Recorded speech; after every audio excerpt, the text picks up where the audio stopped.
গত 3rd Feb ছিল আমাদের 4 ইয়ার্স অ্যানিভার্সারি। তো সারা দিনটাকে আর সেইভাবে সেলিব্রেট করা হয়নি, তাই রাতে চলে গেলাম একটা বাড়ির কাছে একটা রেস্টুরেন্টে ডিনার করতে। তো অনেক দিনেরই ইচ্ছে ছিল এখানে ডিনার করা, তো আজকের এই স্পেশাল দিনটাকেই বেছে নিলাম এখানে ডিনার করতে যাওয়ার জন্য।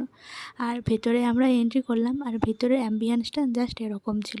আর আমাদের যেতে অনেকটাই রাত হয়ে গিয়েছিল, মানে 11টার সময় আমরা এন্ট্রি করেছি, তাই রেস্টুরেন্টটা অনেকটাই খালি ছিল।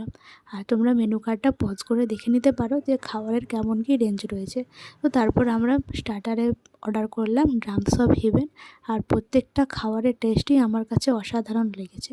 তো স্টার্টার নেওয়ার পর আমরা মেন কোর্সে নিলাম একটা করে 2টো রুমালি রুটি, আর তার সঙ্গে নিয়েছিলাম চিকেন শেজওয়ান ফ্রায়েড রাইস, আর তার সঙ্গে নিয়েছিলাম চিলি চিকেন। যেহেতু চিকেন শেজওয়ান ফ্রায়েড রাইসটা প্রচণ্ড ঝাল ছিল, তাই মিষ্টিমুখ করার জন্য নিয়ে নিলাম ফ্রেশ লাইম সোডা। টাটা, পরের ভিডিওতে